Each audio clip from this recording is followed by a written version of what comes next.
द्वेष है। तो राग और द्वेष विषयों में छिपे हुए रहते हैं, पता नहीं चलता, लेकिन प्रत्येक विषय में राग और द्वेष छिपे हुए हैं। भगवान कहते हैं कि ये परिपंथिनो, ये लुटेरे हैं। ये जो राग द्वेष छिपे हुए हैं विषयों में, वो एक तरह से लुटेरे हैं। आपकी सारी साधना, आपका मन का संतुलन, समता रूपी योग, सबको लूट के ले जाएंगे। इसलिए बड़ी साफ से जब भी विषयों का सेवन करें, विषयों का, इंद्रियों का, विषयों का सहयोग हो, उस समय देखना चाहिए कि हमारे राग या द्वेष तो कार्य नहीं कर रहे यहाँ पे। क्योंकि राग द्वेष से कार्य करेंगे तो वो उसके लिए तो कहा गया है कि यस्य परिपंथी, वो रास्ते में लुटेरों की तरह है। जैसे किसी व्यापारी का सारा धन अगर यदि वो जंग है तो लूट के ले जाए, वैसे ही हमारी सारी योग, हमारा सारी साधना, अगर हम इनके वश में आ गए, हमारे इंद्रियों के विषयों में जो राग द्वेष छुपे हुए हैं उनके वश में आ गए, तो फिर हमारी सारी साधना, तपस्या सब समाप्त हो जाएगी। इसलिए कहा गया तयोर न वशमागच्छ।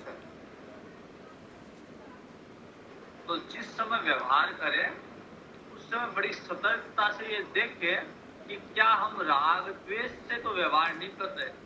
जैसे अर्जुन को युद्ध करने से कोई परहेज नहीं था, लेकिन राग है कि इनसे युद्ध क्यों करूं, ये तो मेरे स्वजन है। वैसे ही जब हम कोई भी व्यवहार करें, जैसे भोजन अगर किया तो वहां पे भी कुछ राग, कुछ अच्छा लगता है, कुछ द्वेष होता है, कुछ भोजन अच्छा नहीं लगता।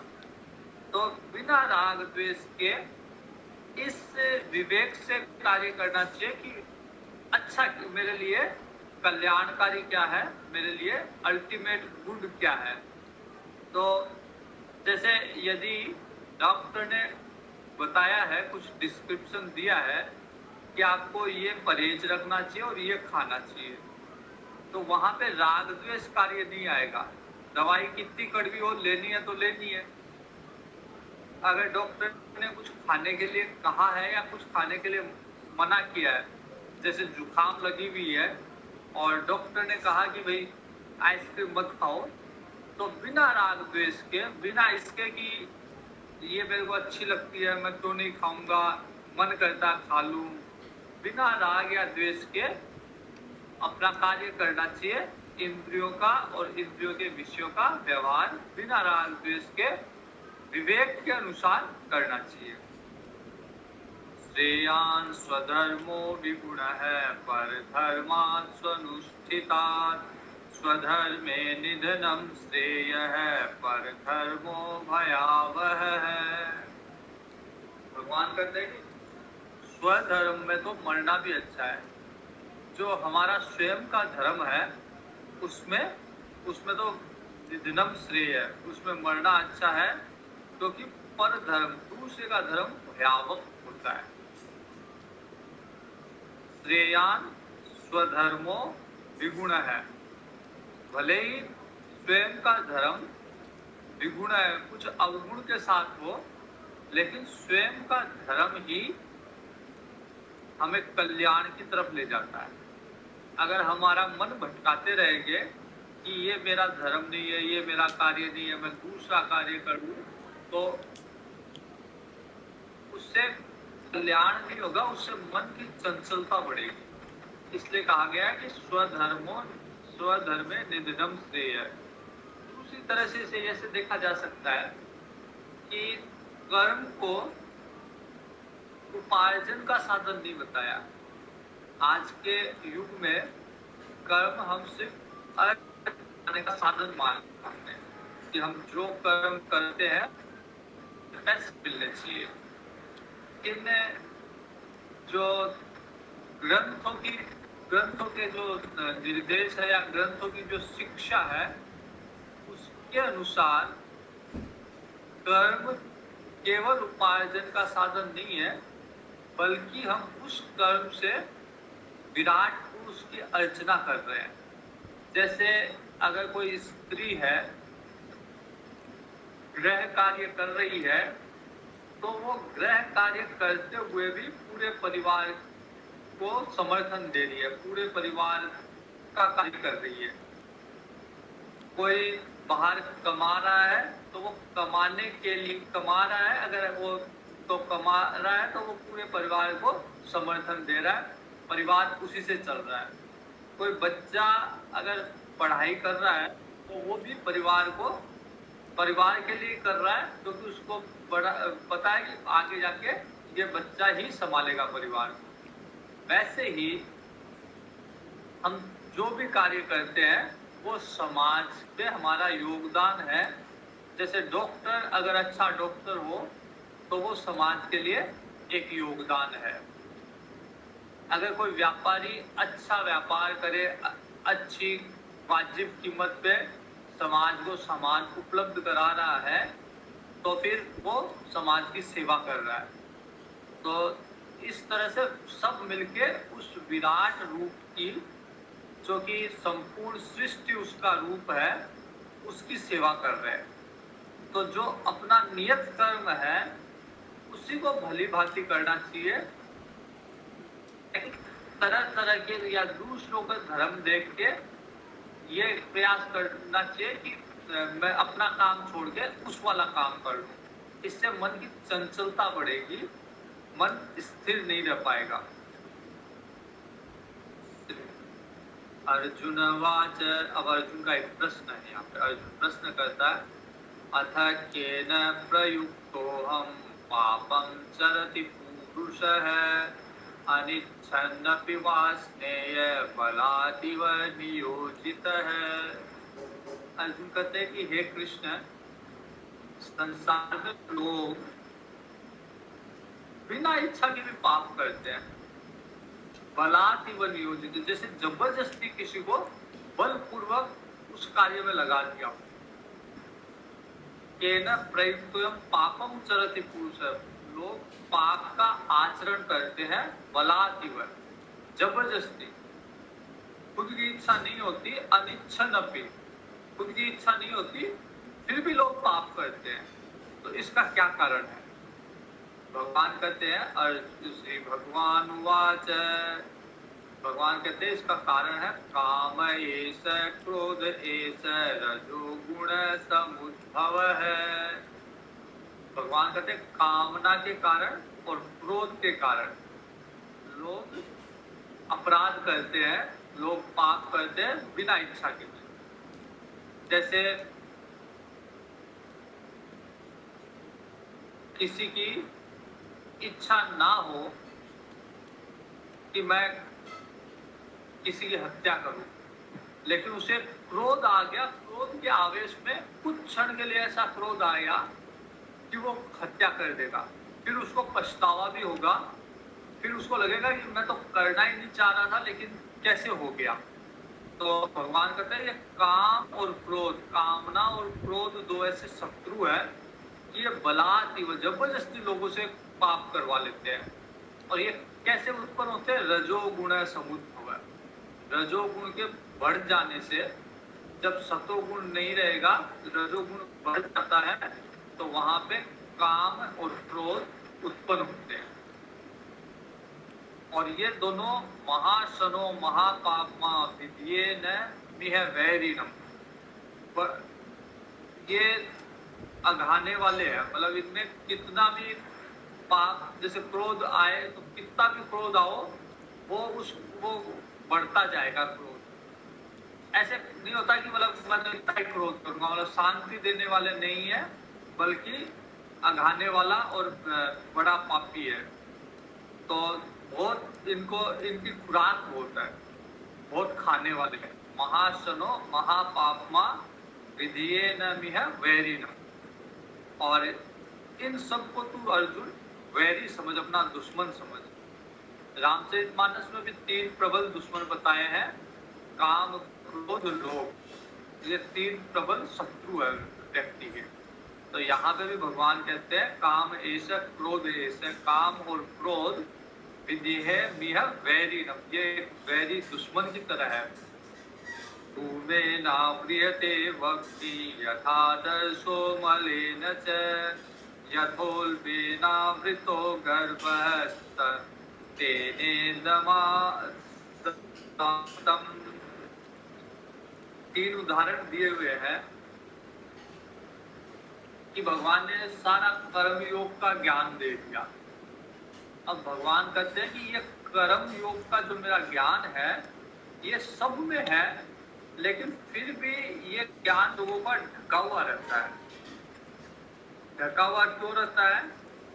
इस काम की वजह से। कामना इतनी प्रबल होती है, सबको ज्ञान होता है, किसको नहीं होता कि चोरी नहीं करनी चाहिए, ज्ञान सबको है, लेकिन कामना इतनी प्रबल है कि उसको लगता है ये चीज तो मेरे को चाहिए ही चाहिए, और उसके लिए वो कुछ भी करने को तैयार है, चोरी करने को तैयार है, उसके लिए वो डाका डालने के लिए तैयार है, उसके लिए वो झूठ बोलने के लिए तैयार है। पता होता है कि झूठ बोलना पाप है, हिंसा करना पाप है, चोरी करना पाप है, लेकिन फिर भी कामनाओं के वेग के कारण व्यक्ति सारे अपराध कर देता है। या तो क्रोध में करता है या कामना की वेग के कारण करता है। तो भगवान कहते हैं कि ये ज्ञान जो है वो ढका हुआ है कामना के कारण। तीन उदाहरण है किस तरह से ढका हुआ है। तो जैसे कुएं से अग्नि ढकी हुई रहती है, अग्नि, लेकिन उसके ऊपर धुआं है तो केवल धुआं दिखता है, अग्नि नहीं दिखती।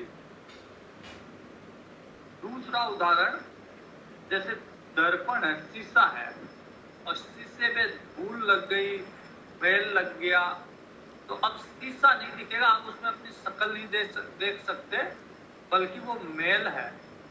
और तीसरा उदाहरण, मतलब शीशे में आपकी शक्ल नहीं दिखेगी, मैल ही दिखेगा। तीसरा उदाहरण, जैसे गर्भ ढका हुआ रहता है, तो गर्भ जब बच्चा पैदा होता है तो गर्भस्थ शिशु एक आवरण से, एक झिल्ली से ढका हुआ रहता है। तो उस तरह जेर बोलते हैं उसे, जेर से गर्भ, जो झिल्ली होती है उसको जेर बोलते हैं। तो जेर से गर्भ ढका हुआ रहता है। उसी तरह ये ज्ञान भी ढका हुआ है। अब ये तीन उदाहरण है, तीनों में थोड़ा थोड़ा अंतर है। जैसे धुआं और अग्नि, पहला उदाहरण, तो अग्नि से धुआं निकल रहा है और उससे लिप्त नहीं है, लेकिन अग्नि वह अलग है, अग्नि अलग है, लेकिन हाँ ठीक है, दिख नहीं रही, अग्नि ढकी हुई है। उसके लिए ज्यादा विशेष कुछ नहीं, या तो कोई थोड़ी सी हवा आएगी या इधर उधर हवा डालोगे तो वो अग्नि प्रकट रूप में दिखने लग जाएगी। दूसरा इससे थोड़ा ज्यादा है कि शीशे के ऊपर धूल लग गई, अब वो धूल के कारण शीशा एकदम दिखना बंद हो गया। अब उसको पूरी तरह से साफ करके तो फिर शीशे में शक्ल दिखेगी। और तीसरा उदाहरण है कि गर्भ ढका हुआ रहता है जेर से, तो उसको हटाने के लिए थोड़ा ज्यादा प्रयास करना पड़ेगा, वो एकदम चिपका हुआ रहता है। तो इस तरह से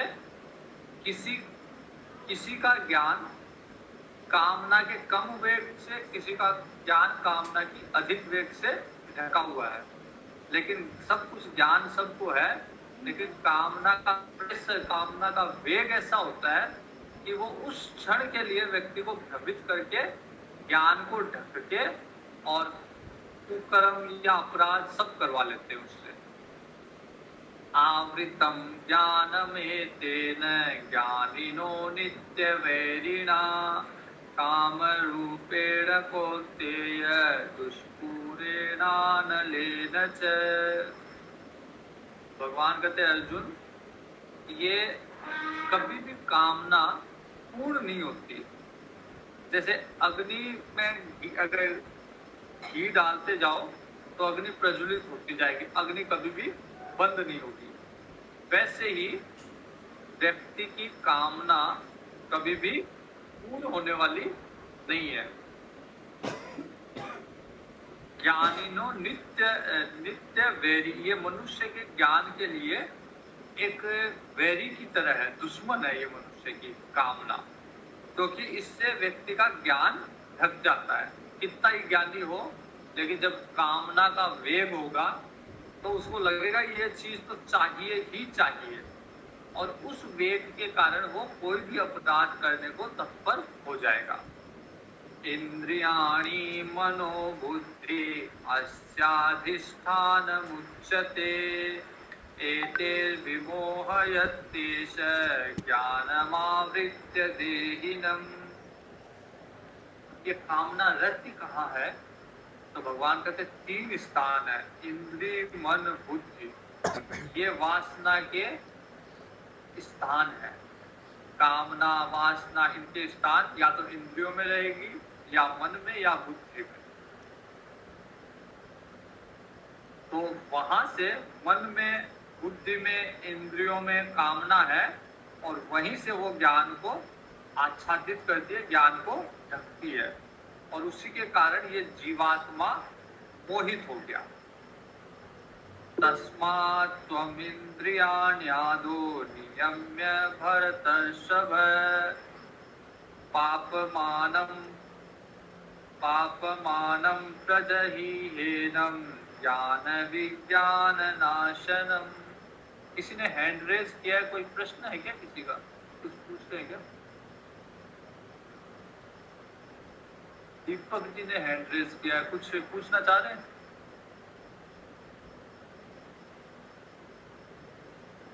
नहीं, चलिए।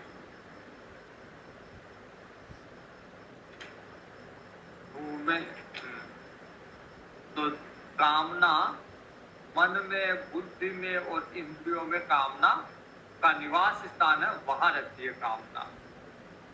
तो भगवान कहते हैं तस्मात् त्वम इंद्रियाण्यादो नियम्य भरतर्षभ पापमानं प्रजहीहेनं ज्ञान विज्ञान नाशनम।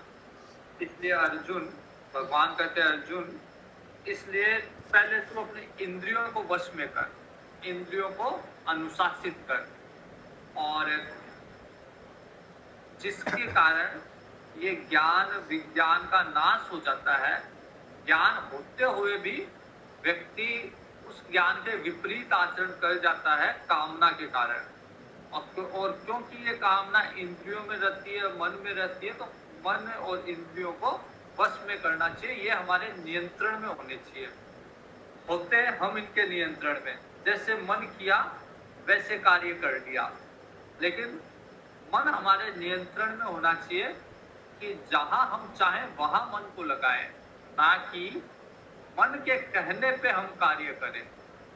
हम जो कार्य विवेक से हमने जो सही माना, उसी में हमारा मन लगना चाहिए। जैसे पढ़ने के समय मन पढ़ाई में लगना चाहिए, खेलने के समय मन खेलने में लगना चाहिए।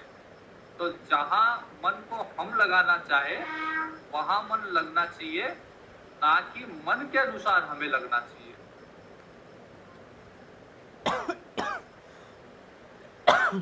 भगवान कहते हैं पापी कामनाओं को अवश्य तो बलपूर्वक मार, जो अपराध की तरफ ले जाए, जो अज्ञान की तरफ ले जाए, जो पाप को ढक दे, जो ज्ञान को ढक दे, ऐसी कामनाओं को तो बलपूर्वक कुचल देना चाहिए, मार डालना चाहिए। भगवान करे अर्थात ऐसी कामनाओं की पूर्ति नहीं करनी चाहिए, ऐसी कामनाओं को दबाना चाहिए।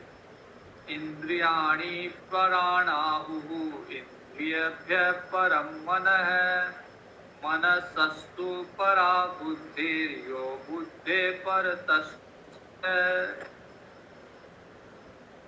भगवान कहते हैं इंद्रियों से प्रबल जो है या इंद्रियों से सूक्ष्म है वो मन है।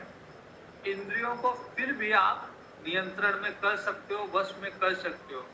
जैसे आंख का धर्म है देखना, आपको लगता है कि नहीं देखना तो आंख बंद कर दीजिए। कान का धर्म है सुनना, इंद्रियां हैं, इंद्रियों का धर्म है सुनना। आपको नहीं सुनना आप बंद कर सकते हो, लेकिन मन उससे भी सूक्ष्म है, मन आपके नियंत्रण में जल्दी से आता नहीं है। देखना बंद कर दिया लेकिन मन उसी में चला जाएगा। जिस दृश्य को आपने आंखें बंद कर ली, अब देखना बंद कर दिया, लेकिन मन वहां चला जाएगा। अगर जैसे मान लीजिए रसगुल्ला पड़ा आपके सामने और आपने रसगुल्ले को नहीं खाने का आपने संकल्प लिया और उसको मुंह में नहीं रखते आप, जिह्वा तक पहुंचाने ऐसा आपने संकल्प ले लिया, लेकिन फिर भी मन वहां तक चला जाएगा कि मैं रसगुल्ला खाऊं। तो जो काम हम नहीं करना चाहते, इंद्रियों का हम दमन करते हैं, लेकिन मन वहां तक पहुंच जाता है। तो इंद्रियों से सूक्ष्म मन की गति है। इंद्रियाणी परम, इंद्रियों से भी परम सूक्ष्म जो है वो मन है। और मनसस्तु परा बुद्धि, और मन से भी परे बुद्धि है, मन से भी सूक्ष्म बुद्धि है। तो पहले इंद्रियों को नियंत्रित करो, इंद्रियों से मन को और मन से बुद्धि को। तो एक बार यदि बुद्धि ने निर्णय कर लिया, बुद्धि ने समझा दिया मन को, तो मन भी नहीं जाएगा। तो मन भी नियंत्रित हो जाता है बुद्धि के नियंत्रण होने से। तो और भगवान कहते हैं बुद्धे परतस्तु सह, और जो आत्मा है वो बुद्धि से भी परे है। आत्मा बुद्धि से भी परे है। तो जब पहले इंद्रिया नियंत्रण में होगी, फिर मन नियंत्रण में होगा, फिर जब बुद्धि नियंत्रण में होगी, उसके बाद में आत्मा के बारे में या आत्मा का अनुभव होगा। आत्मा में रति, आत्मरति, आत्मरमण, वो स्थिति बाद में आएगी। उसके लिए सबसे पहले इंद्रियों पे नियंत्रण, फिर मन पे नियंत्रण, फिर बुद्धि पे नियंत्रण, फिर जाके आत्मा से सुख की प्राप्ति उसके बाद में। एवं बुद्धे परम भूत्वा संस्तभ्यात्मानमात्मना जहि बाहो काम रूपम दुरासदम।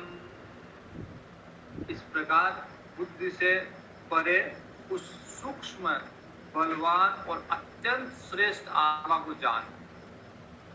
कहते हैं ना, साधारण भाषा में भी कहते हैं कि भगवान को मन बुद्धि से नहीं प्राप्त किया जा सकता।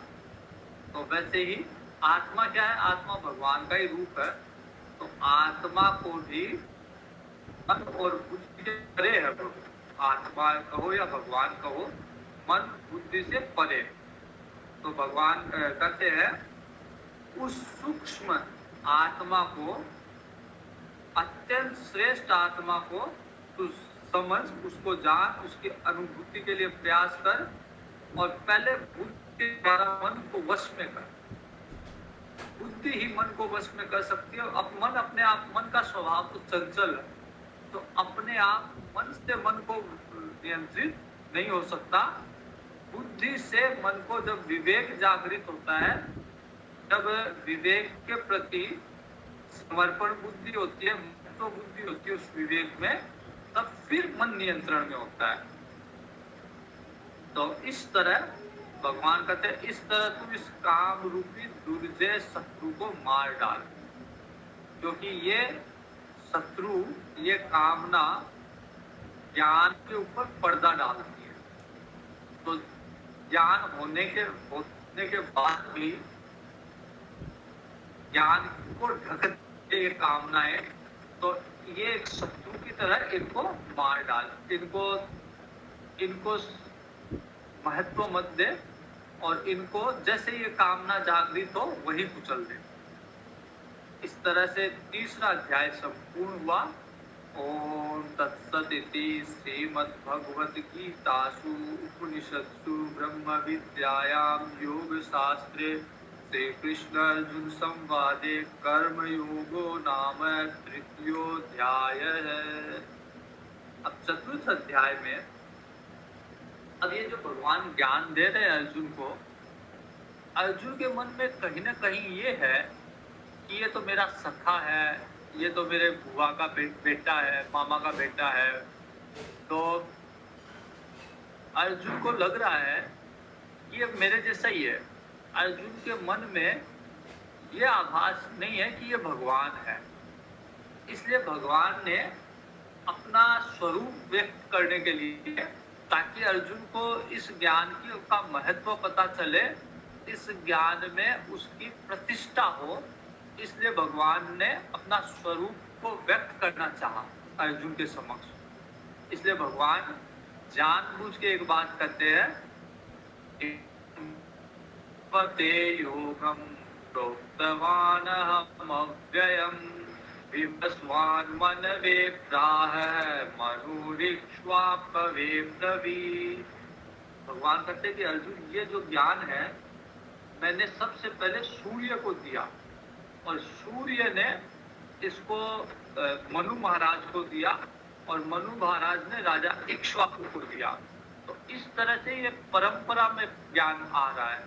एकं परंपरा प्राप्तम इमं राजर्षयो विदुः सकाले नेह महता योगो नष्टः परन्तप। भगवान कहते हैं कि ऐसे परंपरा में ये ज्ञान आ रहा है। सूर्य को दिया, सूर्य ने मनु महाराज को दिया, मनु महाराज ने इक्ष्वाकु को दिया। तो ये राज ऋषियों की परंपरा में ये ज्ञान चला आ रहा है, लेकिन कुछ समय से ये लुप्त हो गया था ज्ञान, व्यक्तियों को पता नहीं था। इसलिए अब मैं वापस से इस ज्ञान को तेरे को कह रहा हूं। देखो, ज्ञान परंपरा से जो आता है उस ज्ञान का महत्व अलग होता है। अगर मैं अपने मन से कुछ कहूंगा तो मेरे राग द्वेष उसमें उस बात में सम्मिलित होंगे, लेकिन जो परंपरा से आ रहा है उसमें राग द्वेष नहीं होगा।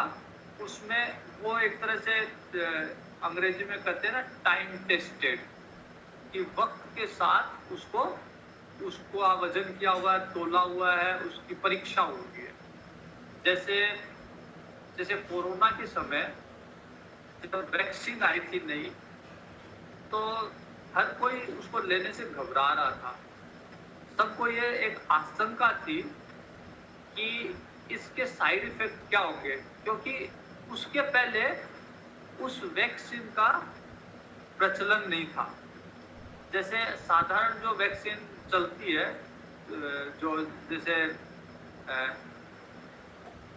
टाइफाइड की या किसी भी बीमारी की, टिटनेस की, तो व्यक्ति आराम से खा लेता है उसको, इंजेक्शन को। उसके मन में ये भय नहीं रहता कि इसका कोई साइड इफेक्ट होगा। लेकिन जब नई चीज आई है तो उसको लेने के पहले वो सोचता है कि ये तो अभी तो आई है, तो जो नया नया होता है उसमें श्रद्धा कम होती है। लेकिन जो एक काफी समय से चला आ रहा है और बहुत सारे लोगों ने उस मार्ग में उस ज्ञान का प्रयोग भी किया है, उससे लाभ भी मिला है उनको, तो फिर वो उस पर विश्वास अधिक होता है। अब अर्जुन के मन में जब भगवान ने ऐसा कहा तो अर्जुन के मन में एक शंका उत्पन्न हुई। स एवायं मया तेद्य योग प्रोक्त पुरातनः भक्तोऽसि मे सखा चेति रहस्यम एतदुत्तमम्। भगवान कहते हैं वही परंपरा वाला ज्ञान, पुराना वाला, वही मैंने तेरे को कहा है। और क्यों कहा है? क्योंकि तू मेरा भक्त भी है, मेरा सखा भी है। भक्तोऽसि मे सखा चेति। तो कई बार जैसे कई के प्रश्न होते हैं कि भगवान ने ज्ञान पांडवों में अर्जुन को ही क्यों दिया, जबकि ज्ञान के अधिकारी तो धर्मराज युधिष्ठिर थे।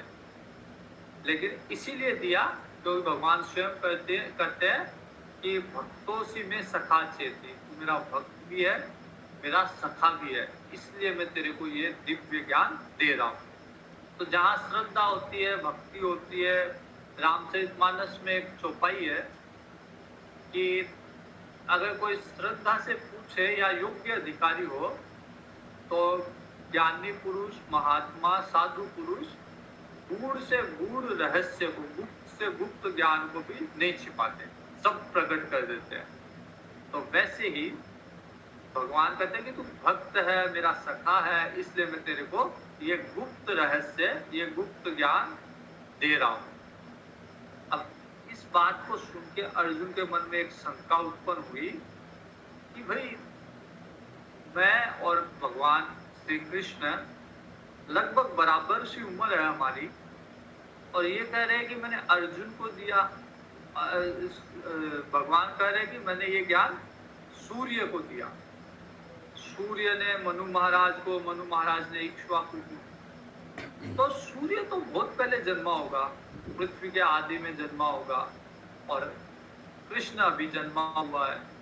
तो ये कैसे हुआ कि कृष्ण ने इस ज्ञान को और सूर्य भगवान को दिया?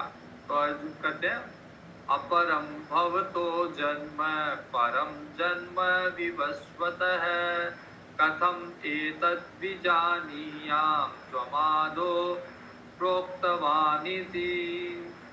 अर्जुन सीधा प्रश्न करते हैं कि आपका जन्म तो अभी अभी हुआ है और सूर्य का जन्म बहुत आदिकाल से है, तो मैं कैसे मान लूं इस ज्ञान के आदि में आप हो, अर्थात सूर्य भगवान को आपने ये ज्ञान दिया, मैं इसको कैसे मानूं? भगवान कहते हैं बहुनी में व्यतीतानि जन्मानि तव चार्जुन तान्यहं वेद सर्वाणि न त्वं वेत्थ परन्तप। भगवान कहते हैं न मेरे ही नहीं, तेरे भी, हम दोनों के बहुत सारे जन्म हो चुके हैं। अंतर इतना ही है, मेरे को सारे जन्म का याद है, पता है, ज्ञान है, और तू भूल गया, तेरे को नहीं पता। तो मैं सारे पिछले जन्मों को भी जानता हूँ, आने वाले जन्मों को भी जानता हूँ, और तू केवल इसी जन्म को जानता है। अब भगवान स्पष्ट रूप से कह रहे हैं कि भाई मैं भगवान हूँ और मैंने जन्म लिया है। अब तक नहीं कहा, अब भगवान स्पष्ट अर्जुन को कह रहे हैं कि मैं भगवान हूँ, भगवान होके मैंने मनुष्य का रूप धारण किया है। तो भगवान को अपना परिचय देना था, अपने आप को व्यक्त करना था, ताकि अर्जुन में इस ज्ञान के प्रति महत्व, इस ज्ञान सत्य माने और इस ज्ञान के अजोपि सन्वयात्मा भूतानामीश्वरोऽपि सन् प्रकृतिं स्वामधिष्ठाय संभवाम्यात्ममायया। ये 5 श्लोक 5 से लेके 6 से लेके 10 तक महत्वपूर्ण श्लोक है, क्योंकि इनमें भगवान ने अपने आप को व्यक्त किया है। तो बहुत सारे सत्संग में, विशेषकर स्वामी श्रद्धेय स्वामी रामसुंदर जी अपने नित्य सत्संग में इन 5 श्लोकों का उच्चारण किया करते थे। अजोपि सन्वयात्मा भूतानामीश्वरोऽपि सन् प्रकृतिं स्वाम अधिष्ठाय संभवाम्यात्ममायया। भगवान कहता मैं अजन्मा, भगवान कहते मैं अजन्मा भी, समस्त प्राणियों का ईश्वर होते हुए भी, और अपनी प्रकृति को अपने अधीन करके अपनी योग माया से प्रकट हो जाता हूँ। अंतर क्या है कि हम तो प्रकृति के अधीन हैं, प्रकृति जैसे नचाती हम नाचने लग जाते हैं, और भगवान ने जन्म लिया, अवतार लिया, लेकिन फिर भी प्रकृति भगवान के अधीन है। उस समय में भी भगवान अज्ञान में नहीं है, भगवान को सब ज्ञान है, और भगवान की मन बुद्धि सब नियंत्रण में है। भगवान प्रकृति के अधीन नहीं हुए, न भगवान रजोगुण, न तमोगुण, न सत्वगुण में खेल रहे हैं, बल्कि खिला रहे हैं। यदा यदा हि धर्मस्य ग्लानिर्भवति भारत अभ्युत्थानम् अधर्मस्य तदात्म्यहं सृजाम्यहम्। भगवान कहते हैं कि जब जब धर्म की हानि होती है और अधर्म की वृद्धि होती है, तब तब मैं अपने रूप को रचता हूँ, तब तब मैं सगुण रूप में अवतार लेता हूँ। मैं हर समय हरिव्यापक सर्वत्र समाना, सब जगह और व्यापक रूप में मैं विद्यमान हूँ। लेकिन फिर भी जब जब धर्म की हानि होती है, अधर्म का नाश होता, अधर्म की वृद्धि होती है, तब मैं विभिन्न रूपों में मैं अवतार लेता हूँ। अभ्युत्थानम अधर्मस्य तदात्मानं सृजाम्यहम्। अपने अपने धर्म का अभ्युत्थान करने के लिए, उसको वापस से पुनर्जीवित करने के लिए मैं अवतार लेता हूँ। और किसके लिए अवतार लेते हैं? परित्राणाय साधूनां विनाशाय च दुष्कृतां धर्म संस्थापनार्थाय संभवामि युगे युगे।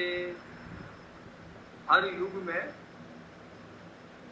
साधु पुरुष की रक्षा के लिए और दुष्ट लोगों के विनाश के लिए मैं अवतार लेता हूँ, धर्म संस्थापना की, धर्म की स्थापना के लिए। जन्म कर्म च मे दिव्यम यो एवं यो वेत्ति तत्त्वतः त्यक्त्वा देहं पुनर्जन्म नेति मामेति सोऽर्जुन। भगवान कहते हैं मेरे जन्म भी दिव्य है, मेरा कर्म भी दिव्य है, अर्थात अलौकिक निर्मल कर्म है, जन्म है। भगवान का जन्म कहते हैं कि योनि से नहीं होता, अयोनि है भगवान। तो अवतार भी जब लेते हैं भगवान, तो स्त्री पुरुष के संयोग से नहीं, बल्कि अलौकिक रूप से भगवान जन्म लेते हैं। और जन्म भी जब ले लेते हैं तो भगवान के शरीर में कोई विकार नहीं होता। जैसे हमारे शरीर में पसीना आता है, तो भगवान के नहीं, देवताओं के भी नहीं होता। देवताओं के भी न देवताओं के शरीर की छाया पड़ती है, न देवताओं के पसीने आते हैं। तो इस तरह भगवान जब अवतार भी लेते हैं तो अपनी चिन्मय रूप बनाते हैं अपना। ब्रह्मा जी की सृष्टि में नहीं है भगवान का अवतार भी। भगवान स्वयं ही माया को अधीन करके और अवतार लेते हैं।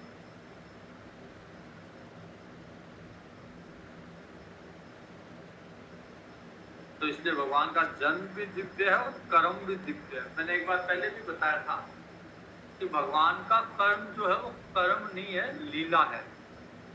हम लोग जो कार्य करते हैं वो कर्म है, उसका फल होता है, कर्म फल होता है, अच्छा या बुरा, और उसी के हिसाब से स्वर्ग या नरक की प्राप्ति होती है, पाप पुण्य के चक्कर में है। लेकिन भगवान का कोई कर्म फल नहीं है। अगर भगवान का भी कर्म फल होता तो भगवान को नित्य ही अवतार लेने पड़ते, क्योंकि कुछ न कुछ अच्छा होता, बुरा होता, तो अच्छी जगह बुरी जगह हमेशा अवतार लेने पड़ते। लेकिन भगवान तो बैलेंस बनाने के लिए, धर्म की स्थापना करने के लिए, दुष्टों का विनाश करने के लिए और साधु की रक्षा के लिए भगवान अवतार लेते हैं। तो भगवान अवतार में लीला करते हैं।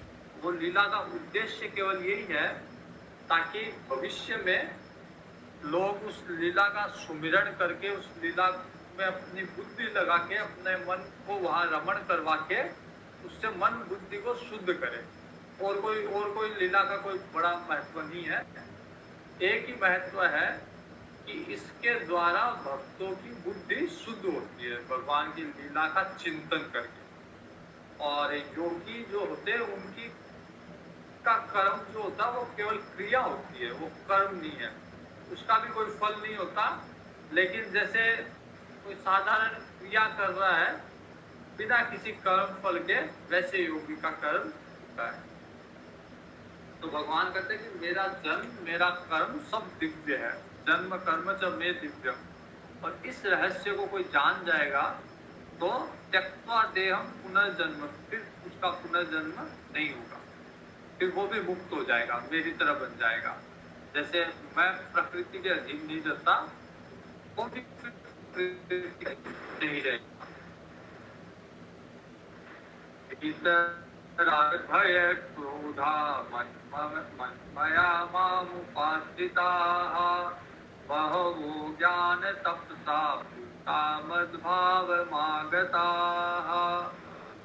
भगवान कहते हैं जिसके राग द्वेष भय क्रोध ये नष्ट हो गए हैं, वो मेरा अनन्य मेरे ही निवास करेगा। और ऐसे मेरे आश्रित रहने वाले भक्त ज्ञान रूप तप से पवित्र होकर मेरे स्वरूप को ही प्राप्त करेंगे। फिर मेरे में और उनमें कोई अंतर नहीं होगा, क्योंकि वो ज्ञान के तप से पवित्र हो गए। इसलिए इतना राग है और क्रोध ये जिसके नष्ट हो गए हैं, रामचरितमानस में भी आता है कि जिसके अगर कोई कामना नहीं है, जिसके कोई राग नहीं है, वो भगवान का ही रूप है। ये यथा मां प्रपद्यन्ते तांस्तथैव भजाम्यहम् मम वर्त्मानुवर्तन्ते मनुष्याः पार्थ सर्वशः। अब भगवान कहते कि जैसे बुद्धि शुद्ध हुई और मेरा भजन करने लग गए, लेकिन जिस तरह से मेरा भजन करेंगे मैं उसको उसी तरह से प्राप्त होगा। जैसे कोई काली माँ का भजन करे, उनकी उपासना करे, तो काली माँ ही प्रकट होगी, वहां शिव जी प्रकट होंगे। कोई शिव जी की उपासना करे तो वहां शिव जी ही प्रकट होंगे। तत्वतः सब एक ही है, लेकिन बाह्य रूप से जिसकी उपासना की जाएगी वही प्रकट होगा। कोई लक्ष्मी जी की उपासना करे तो उसको धन ही मिलेगा, उसको विद्या नहीं मिलेगी। कोई सरस्वती जी की उपासना करे तो उसे विद्या मिलेगी, धन नहीं मिलेगा। तो इसलिए जिस रूप की उपासना करेगा उसे वही रूप प्राप्त होगा। ये यथा मां प्रपद्यन्ते तांस तथैव भजाम्यहम्। जैसी जिसकी आस्था श्रद्धा होगी, जैसा भजन करेगा उसको वैसा ही स्वरूप प्राप्त होगा। भगवान कहते हैं कि सभी मनुष्य सब प्रकार से मेरे ही मार्ग का अनुसरण कर रहे हैं, लेकिन वो जानते नहीं है मेरे स्वरूप को। इसलिए वह किसी भी स्वरूप में आसक्त हो रहे हैं, क्योंकि वो जानते नहीं है कि मेरा वास्तविक स्वरूप क्या है। आज यहीं तक करके शेष कल करें। पूर्णमद पूर्णमिदं पूर्णात् पूर्णमुदच्यते पूर्णस्य पूर्णमादाय पूर्णमेवावशिष्यते। ॐ शान्ति शान्ति शान्ति।